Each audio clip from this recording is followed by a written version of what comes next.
Welcome, Starseeds. This is Dharani Akashic, Activation Catalyst, Oracle, Soul Guide, and fellow Starseed host for Unleash Your Cosmic Power, a podcast exclusively for Starseeds on a mission. This is the podcast to help you to unleash your cosmic power. We are the star beings, lovers of freedom, lovers of knowledge, lovers of life, who came to the planet with the intention to help liberate humanity from the fear-based chains of limitation and enslavement. Get ready, my fellow Starseeds, to embark upon the extraordinary adventure of being a human in a body on Earth. Together, we will dive deep into the mysteries of the universe to help you to remember your cosmic origins, explore the vast realms of consciousness, and help awaken you to your multidimensionality. We will be encouraging you to take that guided action from your higher self to fulfill your divine purpose and unlock your cosmic potential as you gain the courage to face everything that stands in the way of anchoring your divine expression and embodying your highest self to create a life that mirrors your soul desires, inner fulfillment, and an abundance of prosperity, love, and joy, just the way that you were meant to. Hi everyone, welcome back to the podcast. So I'm going to present you with a challenge, and I think you have already accepted this challenge before you got here. The challenge is go and experience all of the dimensions and all of the realities as a being that was created by God's Source, and emit the truth of who you are in all realms, in all dimensions, truthfully, and honoring all of God's laws in love and praise for the one who created you. Be the Christed avatar self that you truly are under all circumstances. And so that's what we're doing here. When you first incarnate upon the planet, you are forgetful most of the time, and you will be a baby. This baby will start to interact with its environment and the energy around it. It will come to understand the laws within that particular world and universe, and it will form specific constructs, ideas, and personality, characteristics, and traits that it will use to its advantage, first to survive within that planet, within that family. Archetypes are armor that is shielding your very soft, pristine, angelic, core child self. If you are in an environment where there's a lot of fighting, or where you're constantly having to be in a fight or flight mode, which happens for a lot of starseeds and indigos, especially the first few generations, you will learn to create a protective pattern, shields that block or can deal with specific energy that is being pushed in your direction as your child self received it and developed this hardened armor. If someone's mean to a little kid, they're going to go around and they're going to absorb that energy, and then they're going to go and be mean to a different little kid because they're just trying out that energy. So if you teach someone a new word, they're going to try to use it in different sentences. So it's the same thing with energy. If you teach someone a specific kind of energy, they're going to try to use it in their reality in whichever way is most convenient and helps them. Archetypes are the character templates that are based upon the energetic frequencies that humans encounter in all culture. This is part of how our reality gets constructed collectively. We decide that there is specific energies that we can all perceive. So we'll say there's the energy of a solid wall, right? And if you crash up against that wall, then it's going to hurt. And you're like, oh, there's a wall there. I shouldn't, you decide what to do with that wall. Are you going to go run into it? Are you going to avoid it? Are you going to do something else, build upon it, build a staircase so you can climb over it?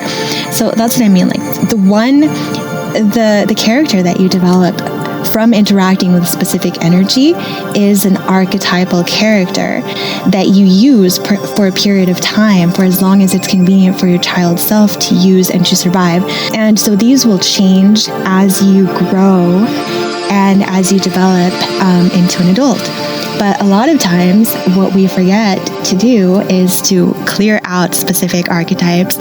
And by the time that we're adults, we might continue to embody archetypes that do not serve us anymore. So a lot of times what I see with children especially is the victimizer thing, which you were just talking about. So a lot of times, like, a little kid will get a boo-boo and then they'll be like, oh, I got a boo-boo, I was victimized by that rock or that wall, right? They tripped and then they got hurt, and so then they run to the provider of love and comfort, usually like a parent, like a mother or father. And so you have a bunch of adults running around being victims because that's how they get their attention. And I mean, that's one way that you can look at it, but there's all kinds of archetypes. For example, there's the archetypes that you embody. So those are the ones that you think you have. And then there's archetypes that you think you have, but you're not able to embody and express. Then there is the friendships that come with those particular archetypes, the friendships and types of relationships that come with it. So if you have a victim archetype, for example, you will probably have a victimizer as part of the circle of people in your life. So you're going to have specific relationships that you keep attracting because the core of who you think you are in this lifetime that developed these protective patterns and barriers, these archetypes, because that's what they are. They are a protective pattern. They are shields that block or can deal with specific energy that is being pushed in your direction as your child self received it and developed this hardened armor. So all of the archetypes that you have around you are like armor that can deal with whatever is around. So if you have a particular archetype that you embody right now, that archetype is going to be constantly ready, right, to receive particular kinds of energy, which means that it will automatically be scanning the field, all of the energies of all of the people that you are co-creating with upon this planet, and it will pick out the exact match to its energy. So if you have, because it's constantly scanning the field to be ready for those blows or for like whatever that energy is that is going to be targeted towards you, because that's what your child, pure, pristine soul self had to do when you were growing up.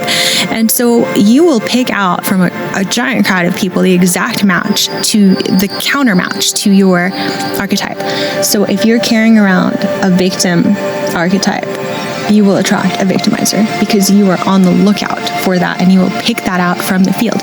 Not intentionally because you're saying that you want to be victimized, but it's more subconscious because you are ready and you're like, oh, I know how to deal with that energy. I'm just gonna, because your body is very smart and it's just going to try to save energy, and it will say like, this is the pattern that I'm running. I'm running the pattern of like being a victim, and I'm ready and I know how to deal with everything that entails.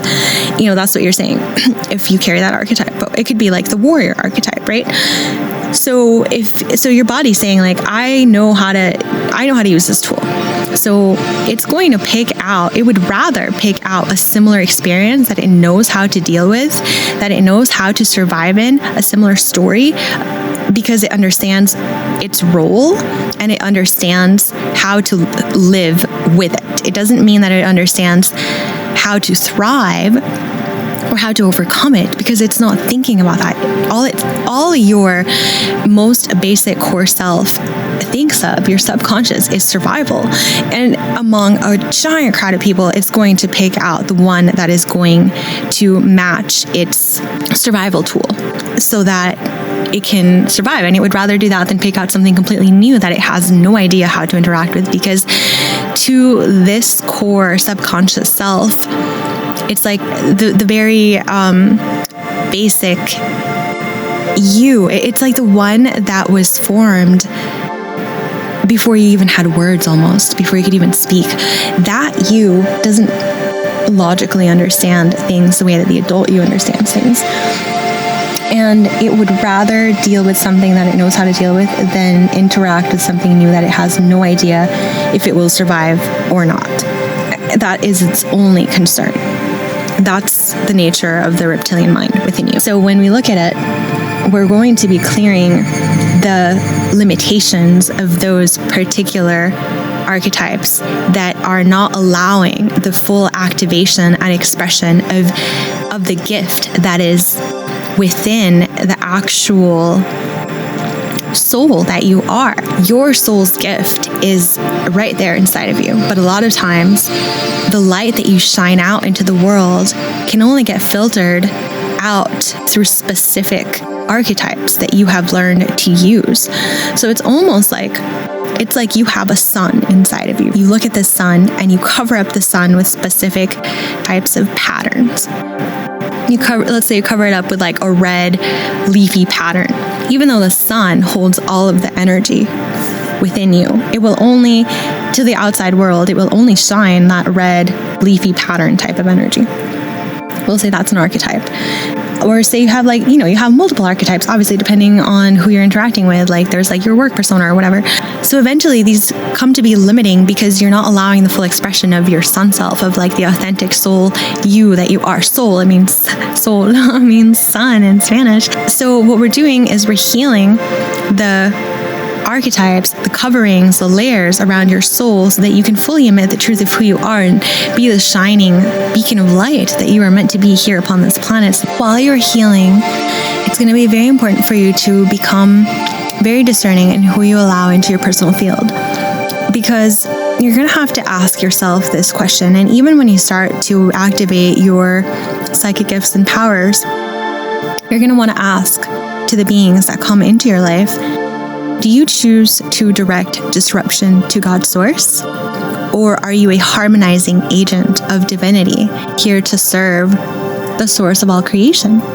And based upon the answer that you get, that will tell you whether you want to be interacting with those beings or not. So here's a fun exercise that you can try, especially when it comes to, this is about people who are in your close inner circle. The exercise is about sexual energy. So it could be your own, like you could try this out with like a fantasy person or somebody whose energy that you're kind of like assessing, or it could be with you and the partner that you currently have.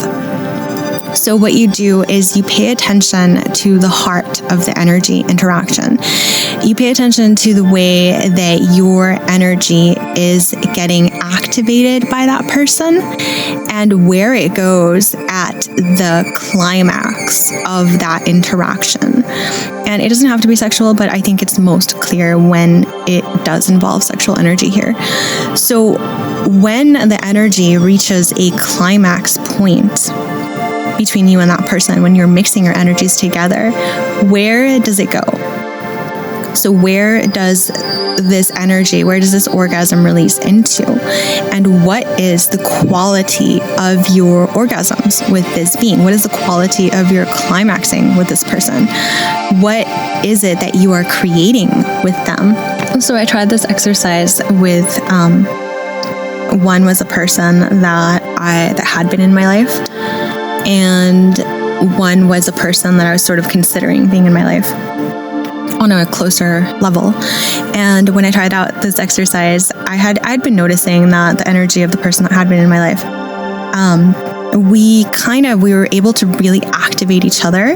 But when the energy actually reached its climax, when it would, get to its most activated release point, it would actually just dissipate out. It would just leave, it would just go out into the universe and just leave. And I noticed that we had a lot of leaky energy together to where it wouldn't build.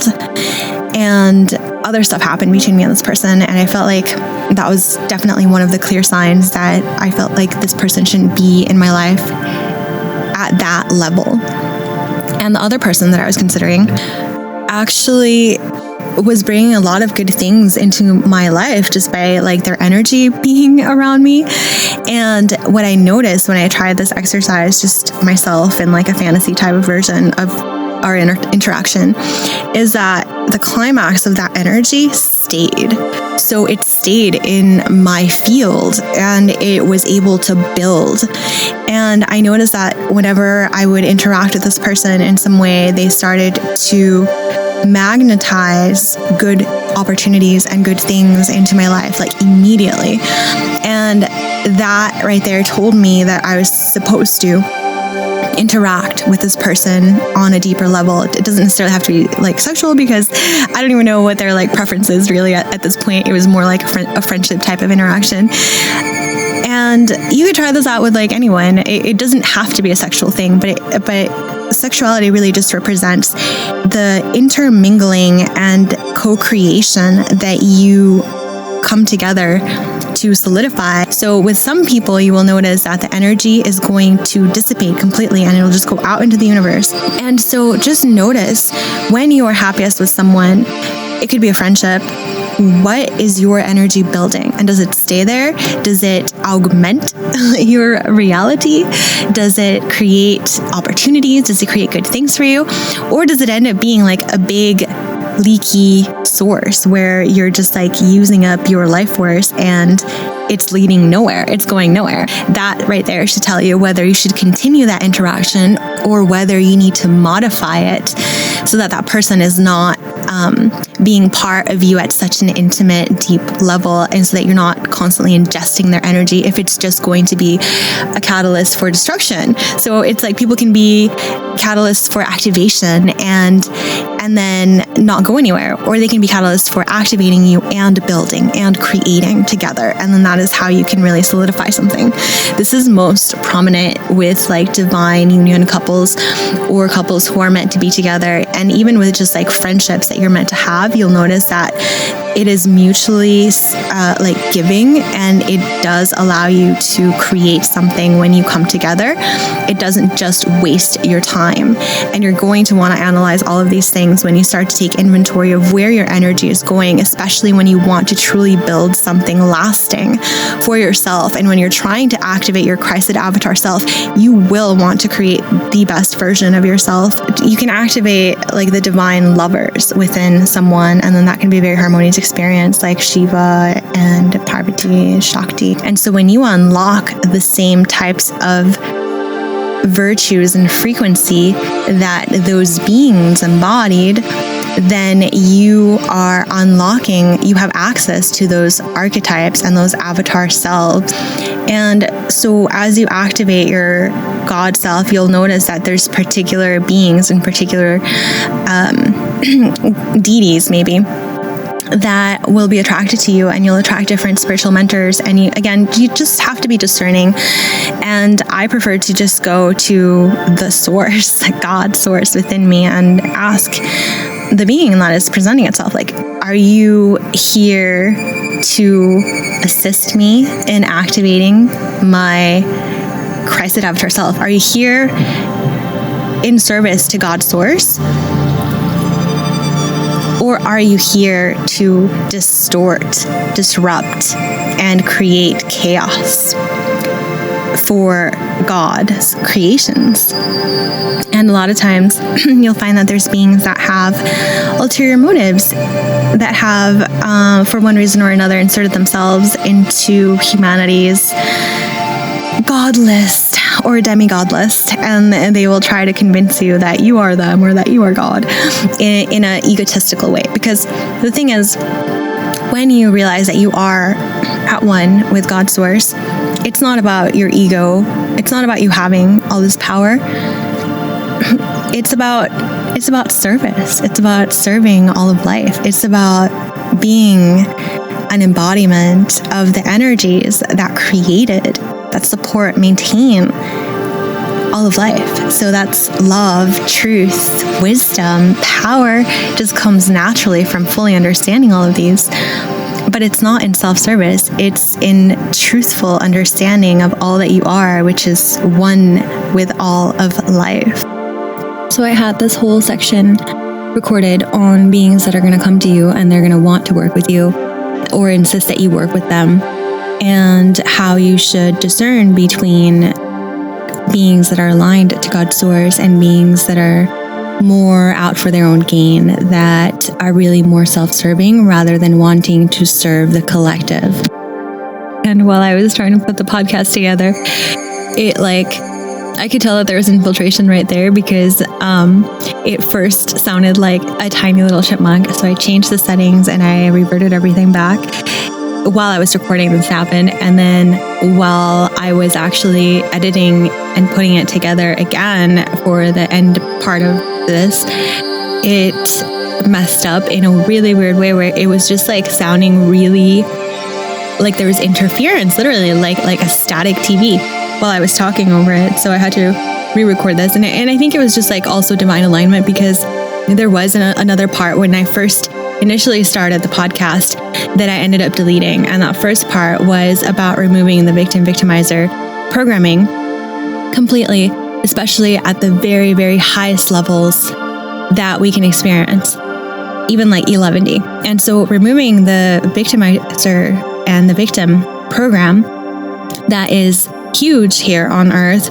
requires for us to also look at the archetypes that we're holding, not just that match to a victim or a victimizer, but we also have to look at the hero complexes that can develop when we are empathetic, when we are healers, and when we know that we do carry medicine that can benefit a lot of people, that we have to be careful that we don't develop the type of distortion within us that would allow us to be infiltrated. And the distortion is thinking that others are victimized by being here on this earth and that it is your duty to come and save them. Because that is like one of the deepest layers of programming that angelic light beings get targeted with. It's not that people here don't suffer, and it's not that you don't have medicine. It's that the people that are here are just as powerful as you. The souls that are here are just as powerful as any starseed, because God created all souls equally. The thing that can be differentiating about us is that some souls might have at different times throughout the journey of consciousness that they undertook, made choices that left them with karmic loads of disempowerment within specific systems. And again, you can do like karmic dumping of certain species, which has been done before. But for the most part, they're just as powerful as you. They've just been creating situations that from an outside perspective might seem really disempowering. And that's where a soul that has empathy would want to come in and save them and show them a better way. And so that's kind of one of like the final layers of infiltration that can occur, especially with starseeds and angelics, is that you're not here to save people per se. You're just here to embody the truth of who you are as a Christed being, carrying the crystalline frequency of God within you and shining that upon this earth in the best way possible, in the best way that you know how, and anchoring that so deeply that it becomes an inspiration for others to perhaps want to be a part of that and awaken their own Christed avatar self within them. That you can be so magnetic that it becomes that you are a light. And it's kind of like you're not saving people, you're just actualizing the reason of why you came here. Your basic mission was to come forth and be the shining glory of who God created you to be here, with all its 3D limitations, with all the infiltration that exists among all kinds of beings that don't have your best interest, that are very self-serving, that despite all of that, God's beauty can still triumph, and God's law and love and truth can be more powerful than anything that will be a limiting factor that can be encountered on the planet.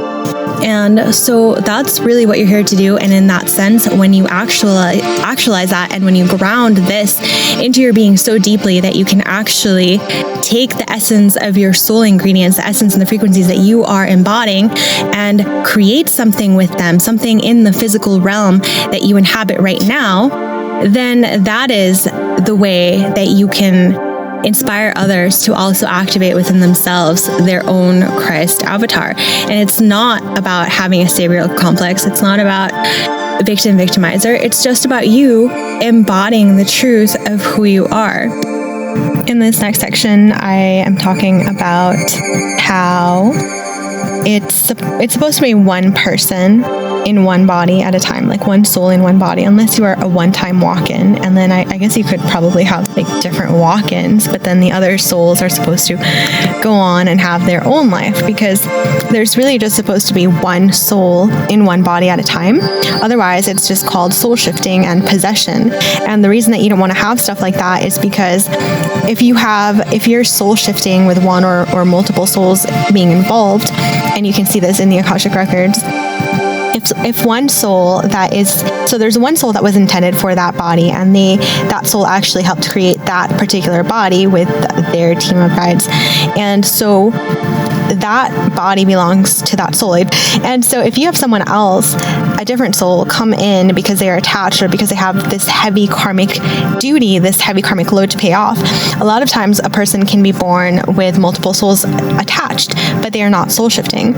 If they are soul shifting with another soul, it means that at certain points in time, one of those other souls takes possession over the body and, basically like influences that person to do things where like they are actually possessed. And you're not supposed to do stuff like that, because when a body starts to make things happen, when a body takes action, then those actions have karmic consequences, and those karmic consequences are tied to the body and the soul to which that body belongs. So if you have multiple souls using the same body in a way that they're not supposed to, then the karmic load, the karma that might belong to just one soul, now is kind of involving all of them, and it adds an unnecessary load of karma to the soul who was intended for that particular body.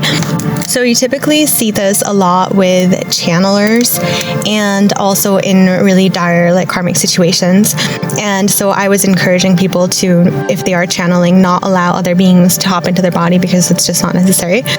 And to also just be aware that if there are other beings that want to place themselves like at the base of your skull, or like right at the top of your spine, like that's called the mouth of God, and you don't want beings, even in meditation, to really place themselves there unless they're unplugging you from like machines or unplugging you from things.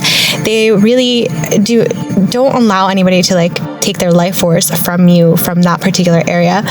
And so it's just something else that you have to be aware of when you start to awaken, and as you come into more powerful archetypes, or as you encounter beings that claim that you are them. And just watch out that your ego is not the one that is being fed.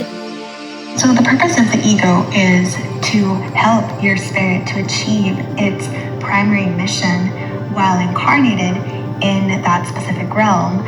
And so as you recover larger aspects of yourself that perhaps might have played a really big role in different lifetimes, and as you reclaim your power, it does serve the soul mission for starseeds in this lifetime to regain their power and not be like weak people that don't have any self-esteem, because that actually detracts away from the soul mission, which is to reawaken and to be the divine being that you are meant to be.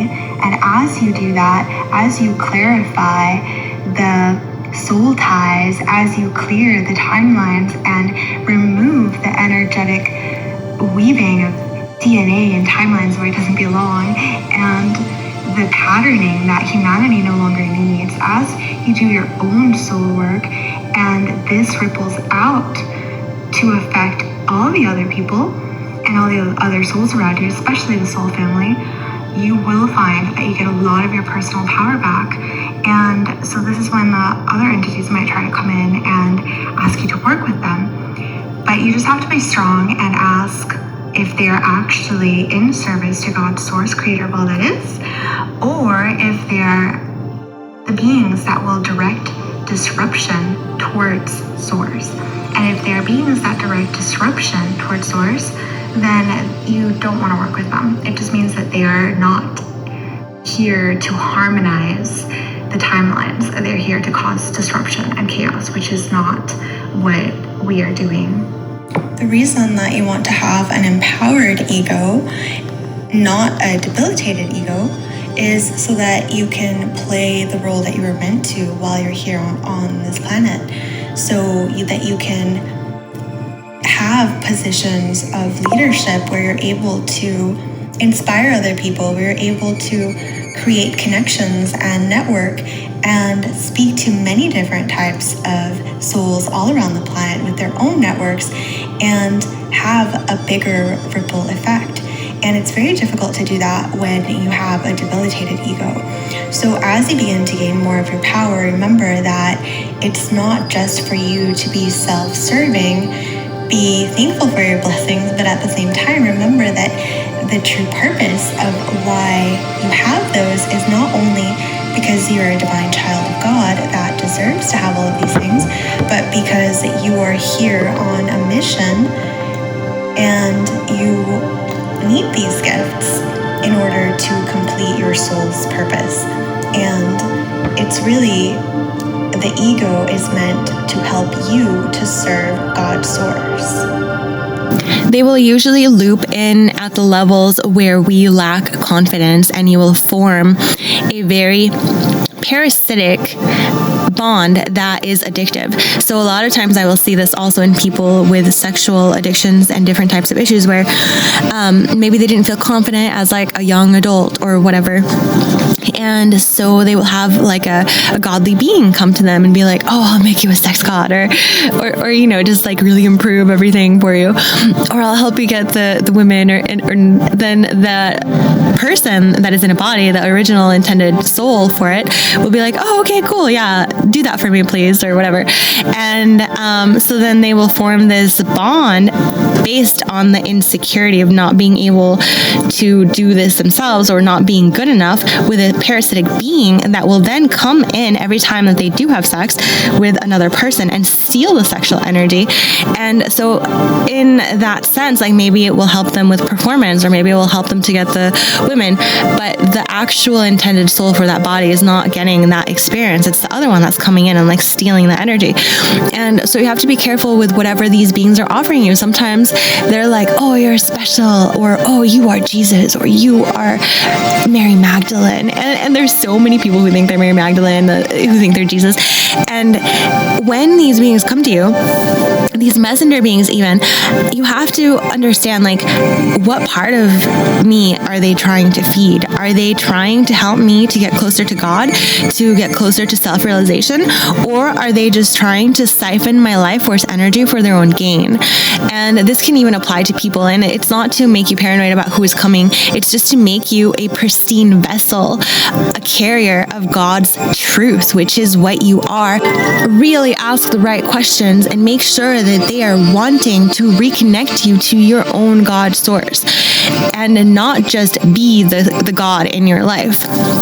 And you have to understand, are they hooking into me because I crave power, because I don't feel good enough, because I'm not connected to God?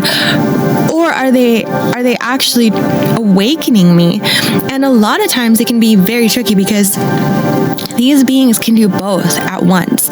And here is where evil claims its right to existence. It's a lot better for you to trust the God source, the creator of all that is, to have already supplied you with everything that you could ever want and need, and that all you need to do is uncover the soul dust that's overlaying over the truth of who you are, and all that you have ever wanted to be and all that you have desired can be revealed to you as already being within you. And when you trust the God source to have already supplied you as the divine child with everything that you will ever need, then it's a lot harder for these beings to try to get to you, because they should not be giving you something external. What they should be doing is awakening within you the keys for you to open and unlock those layers of yourself so that you can have access to more of you rather than them supplying you with some sort of costume. And you just have to develop the type of relationship with your own God source right within your heart for you to be able to tell what the truth is. And if right now you you have guides that you are unsure of, it would be a good idea for you to either do a healing on yourself, find someone, get an Akashic Records reading, and really ask, is this guide helping me to uncover those layers of myself and further reconnect me with my own source? Or are they trying to have a parasitic, semi-symbiotic relationship with me while stealing my life force? And this is also something that you have to pay attention to when you follow spiritual teachers, because there are so many layers of infiltrations. For example, there's certain traditions of meditation where they will help you to charge your entire energy body and become a brighter light being, but they will also very clearly be infiltrating themselves right at the points in your body, at the chakra points where they can easily steal your life force, so that they can continue to live on and on and on. Because a lot of times these beings have gotten to the level where they don't need an entirely physically manifested body to continue to survive. All that they need to do is hook into various beings and take a little bit of their life force, or a lot, depending on what sorts of grids they've created for themselves around the planet, around and through all of the people that they are infiltrated and hooked into, depending how many people they have hooked into their particular grid that they can then use, like a solar grid, to just suck the life force out of all of these beings so that they can maintain some sense of survival, so that they can continue to live upon this planet long after their physical body has died. And I've seen this for several like ascended type masters that people would consider. And I'm not saying that they're like evil, but they're definitely not being very ethical, I would say. No being other than your higher self, your highest self, should be positioning themselves at the mouth of God, at the apex of your neck, of the base of your skull. That's a very telltale point. If anyone tells you that like you should place some being at the back of your head, or at certain points along your spine, those are points where they're going to try to infiltrate you. So just be aware and know that sometimes you will run across certain systems where you will have to modify the meditation so that it does not include that infiltration from whoever placed it there. It could have been that being, or it could have been someone else along the line, along the lineage of that tradition. And so you can go to different teachers and have the type of relationship with your own God source where you know at what points there is infiltration and there's deception and overlays of their own personal wounding in their words, so that you know how much to absorb of what they are saying and how much you can just let go of. And then there are those that are like ascended masters that are in service to God's source and will continue to be in service to God's source and will continue to help aid humanity as we move into this ascension activation of our Christ selves. And you'll be able to tell who those beings are and whether you should be interacting with them or not, and whether it's safe to use the template of their teachings. And yeah, you have to remember that a lot of the teachings, all of them, have been corrupted by someone somewhere along the line.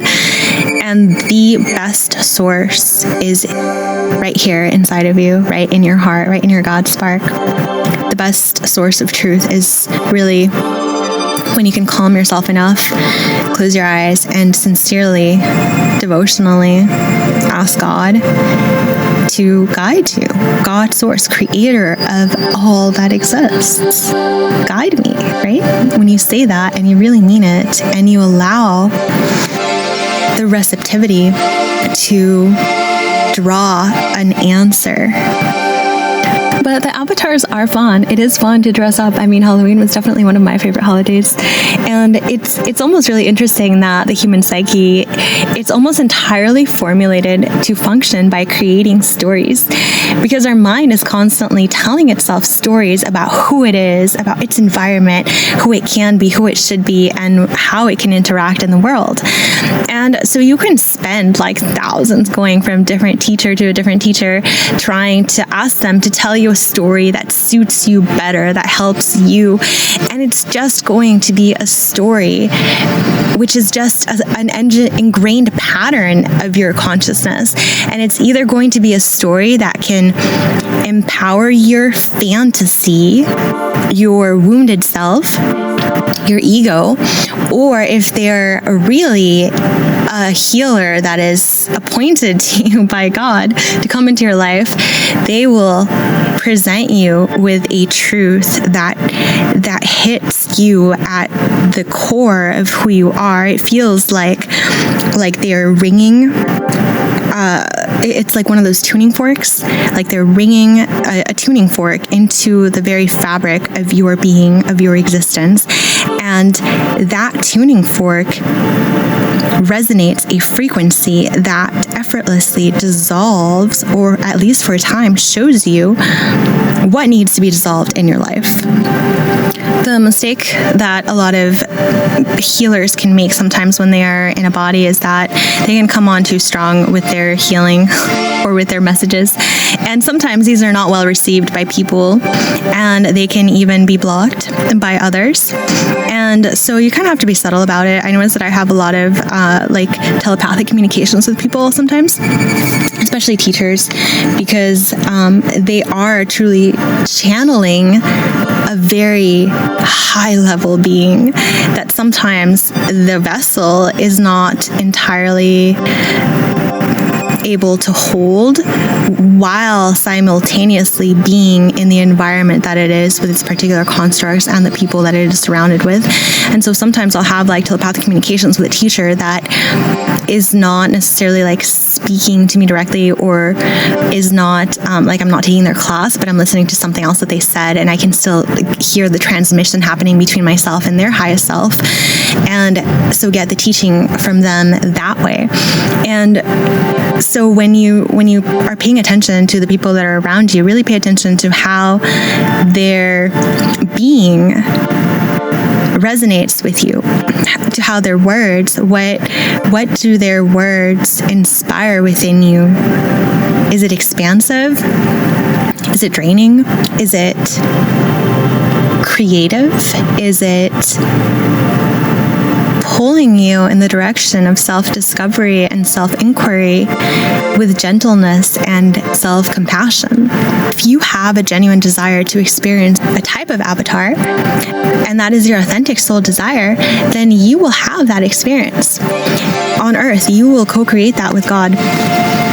And when you do that, that's also part of what we're healing and clearing. It requires, because what you're really doing at that level, when you choose to embody something that you've always wanted, so it's in the realm of want, right? So like you think you don't have it. That's what wanting is.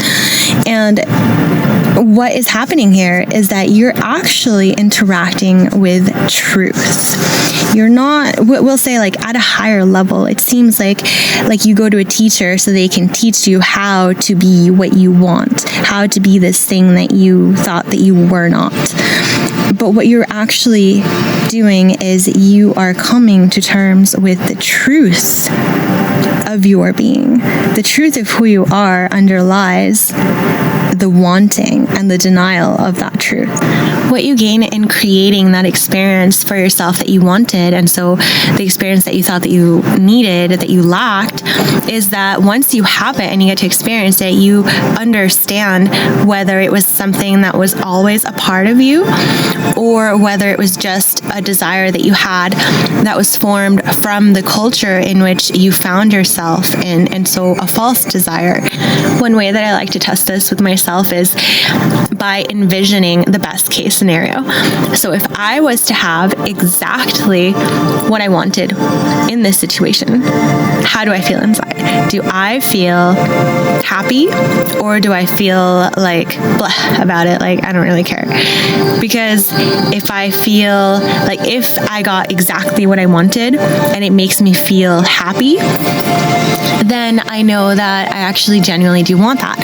If I envision having exactly what I wanted in that situation and I still feel that void inside, that unhappiness, then that just means that it was a false desire, because that's not really what I want. It's just the current thing that's occupying my mind, keeping me away from the things that I really need to be focusing on. So that's something that you can try with yourself. Picture the best case scenario, and in that best case scenario, if you were to get exactly what you say you want and everything went your way, do you still feel that void of emptiness inside of you, still wanting, still longing for that love, still longing for something else?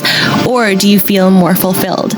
If you feel more fulfilled, it's a genuine desire. If you feel that you still have that lack and that void inside of you, then it is a false desire, and it's something that you're using to distract the monkey mind from what it should really be focusing on, which is developing that inner strength and connection with God's source.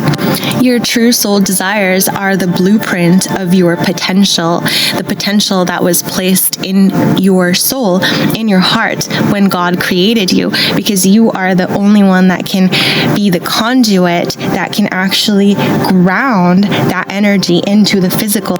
Your soul was specifically chosen to come into this realm at this time because you have had the types of experiences in this world or other worlds that give you the skills required for this particular mission of grounding the frequencies that you carry onto this planet that are going to help humanity. And so your genuine soul desires, when you understand them, you will see that they are a direct reflection of that blueprint that God used to create your soul. So they are the things that you are meant to bring wherever you go. They are the key ingredients, the frequencies that you carry with you everywhere. It's the light that you have that you are meant to shine, and it is the actual grounding into this physical dimension of that light. So if you go to another dimension, you carry that exact same frequency. It might look different because it's code that is translated into a different level of experience, into a different facet of the all that exists. This is the actualizing of your potential, and that is why it's so important for you to understand whether your desire is coming from the culture or from your actual soul self. So you want to be able to be as free as possible so that you can quickly create that experience for yourself. Try on that costume character, see what it's like, see if it's an actual soul aspect that you're meant to embody or not. And if it is not, quickly move on and not be stuck within an archetype that does not reflect the authenticity of your soul. We are liquid light consciousness streaming through the various densities and realities and layers. Perceptions of self come from the way that the facets of our soul conduct the streams of light from God's consciousness. And our ability to accurately stream this light is based upon the dense energy we hold that can cloud our crystalline consciousness as programming that stems from traumatic experiences in this and other lifetimes. So false perceptions of self and stagnant energy can cloud the crystal beings that we are. This is why we want to become more fluid with our programming, to ensure flow and to be able to release the things that cloud our ability to be conduits of God's pure light. We want to become crystal clear vessels for our source to shine through in all of the layers of our existence, to be the crystals that God made us to be and shine beautifully according to the blueprint of our crystalline consciousness. So we're really getting into healing the wounds of the inner child. And the reason that we want to heal these wounds is because the inner child is the underlying factor that is driving everything in a person's life.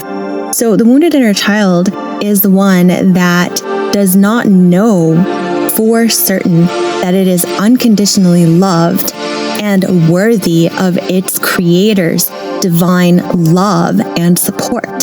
For a human child, that will translate into not knowing for certain that it is loved and supported in this way by its divine father and divine mother, because usually you have different types of archetypes interacting with that inner child in such a way where it has to develop that armor in order to survive within a specific family unit. And, you're interacting with that child's wounded inner parents. So in a way, this is also translating into generational healing, because as you heal the wounded inner child, you're also understanding the level of wounding that their parents also had in order to create this kind of wounding within someone.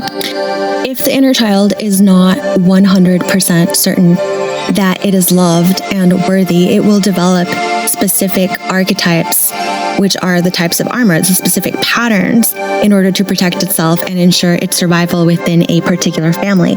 And when these archetypes are in conflict with that child's soul, then its mission can be delayed, or it can actually just incarnate into a family specifically to resolve those archetypes and whatever that family is going through, and anchor some specific frequency into that particular DNA. And sometimes even the wounding that they get it is part of the divine plan to keep that child's gifts open, as it was in, my case. But it just depends. The point is that your inner child is what controls all of your subconscious behaviors. And it's going to try to get attention from you no matter what. So if you're not healing the wounded inner child, it will create sabotage in different aspects of your life, no matter how successful you get. At some point, it's going to require for you to come back and heal it, because it's part of who you are. And so this is why we continue to create similar relationships, similar wounding with the same kinds of people, because it's our soul calling us back to come and heal it and reclaim the aspects of ourselves that are stuck looping with those kinds of people, with those kinds of archetypes that represent the archetypes that we had to deal with while we were children. And it doesn't really matter if you know or don't know, because it's not something that is logical. It's something that is emotional, and often the emotions are stored in the physical body. So your inner child is not going to transform unless it feels safe. A lot of times the inner child will also want it to be fun. So it has adopted specific archetypes in order to cope with the world. And these are the ones that we will be clearing out if they're not in alignment with your soul mission. These are the archetypes that create sabotage, that keep you looping in stagnant relationships, that keep you from reaching the heights that you're meant to in your career. Freeing these archetypes frees up the energy, not just for you and your soul, but it also helps to destabilize the dark grids that are often hooked into these people running specific kinds of archetypes that are running reversal currents and fueling the negative dark grids around the planet. So you're not just healing yourself, you're healing everything that is also connected to you. So Earth was supposed to be this heavenly playground, and it can be. We just need to return to our inner child's innocence that is underlying all of these deep layers of archetypal wounding and all of the things that it's developed as coping mechanisms to keep it safe. A lot of times we will get really good at playing specific archetypes. And when those archetypes are matched to our authentic soul energies, then that's wonderful. You're actually playing the character that you were made to play on Earth. But it's only when you're having trouble actualizing the types of experiences that you want that you need to look at what needs to be cleared, alchemized, and transformed. This is the deepest layer of healing. It's healing the inner child's wounding and returning to our divine innocence. So if you've been going from healer to healer and not realizing the kind of results that you want in your life, this could be the key to what you've been missing. So I'm going to invite you to take part in my Archetypal Alchemy program, which is designed to help liberate you and empower you to live your most authentic life. It's going to be a program where I'm going to guide you on an exploration of your inner landscape, and we're going to be shedding the constraints of these outdated archetypes and reawaken to the resonance of our inner child and our soul's divine blueprint. You will uncover the keys to unlocking your soul's divine purpose and mission, and you'll stop looping with specific archetypal relationships that were just not working. We're going to pave the way for you to embody the archetypes that do resonate with your deepest truth. By nurturing and honoring the archetypes that your inner child has chosen, learning to transmute them now if they are not a good match for what you're trying to create in your life, you will learn how you can unleash the boundless power within you, and this will allow you to embody the experiences that you were destined to live in this lifetime. So here's some of the things that I'm going to be covering in depth. So we're going to be going over your vision and the vision for humanity, our psyche, and learning through our stories. We're going to be going through what archetypes are and how they shape our experiences, more about the wounded child, healing the wounds of unworthiness and shame, exploring how archetypes are running your life and influencing your decisions. We're going to learn how to understand the need for having specific archetypes in our life. We're going to understand how our inner child adopted these archetypes specifically and what their impact has been on our patterns throughout our life, and even if they're impacting us right now. We're going to understand why we're drawn to these archetypes and find the dominant ones that are affecting our life.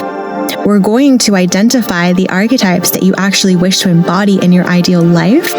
And we're going to understand how archetypes have different kinds of polarity that can be manifested and how you can use these.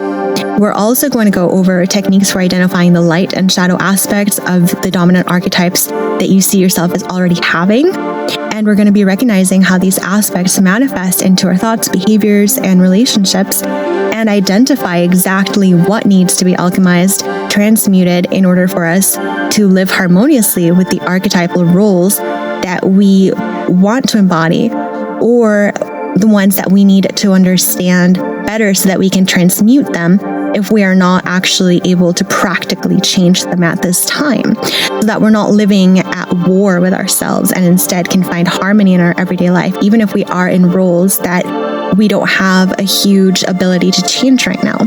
So we're going to be exploring the interconnectedness of all of the different archetypes and how they relate to each other. We're going to be discovering our soul's divine blueprint and how these archetypes are connected to our authentic soul resonance. I'm going to teach you techniques for identifying the self beyond the archetypes and understanding the benefits of aligning with your soul's blueprint and the freedom that this will bring you, and how these particular archetypes can help you to align with your soul more effortlessly and help you in your mission and your superhero journey here on Earth.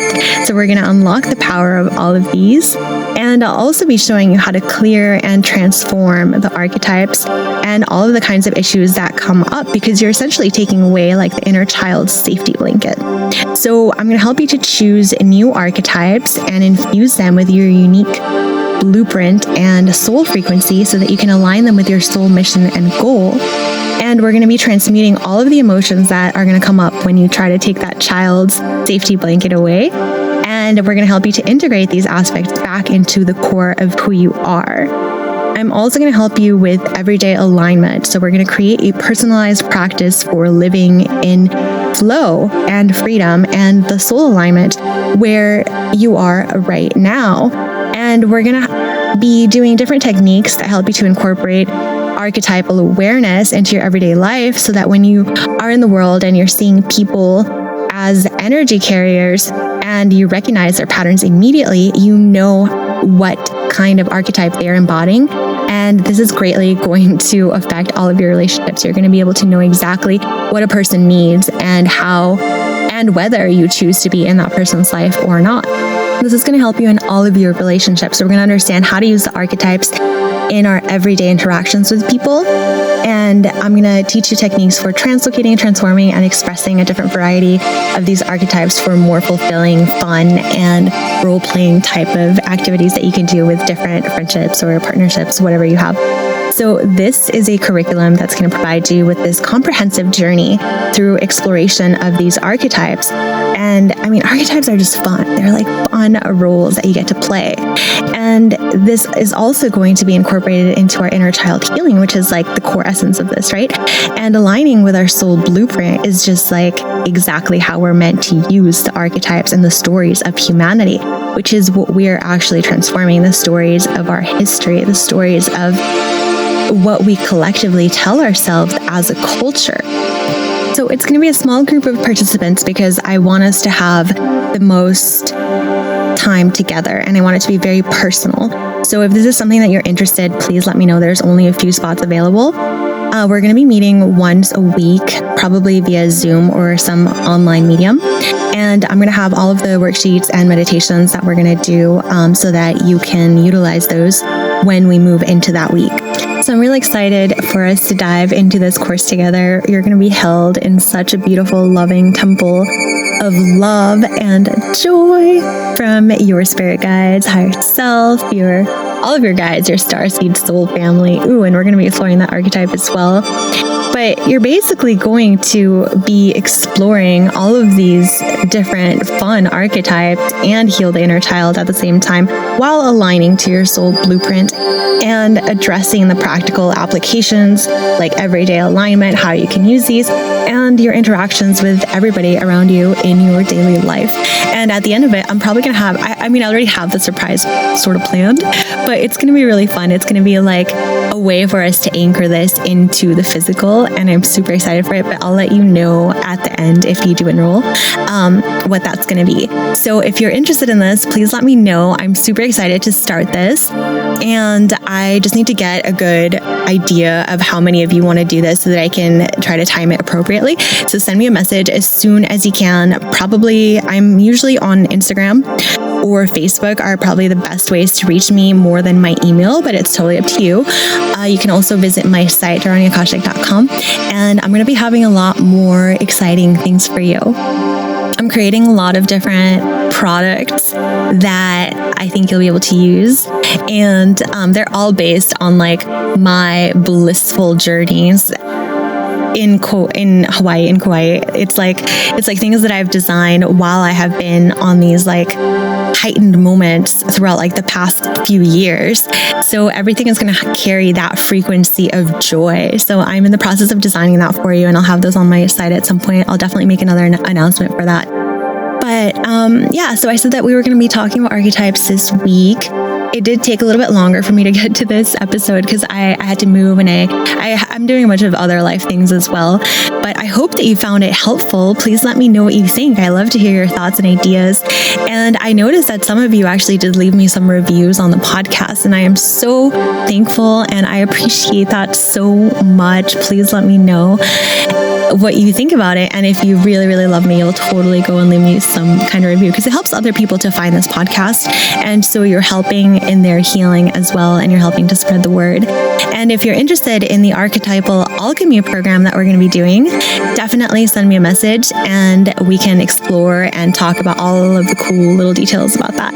If you have any other ideas for a topic that you want me to cover, let me know. I would love to be of service to you in that, and it helps me to know where you are and what kind of support you need or what sort of topics you would like some clarity on so that I can channel that information for you. It is my passion to share this with you. And I think that's it for this week, but I'm sending you so much love, and I look forward to recording another podcast for you and connecting. Aloha.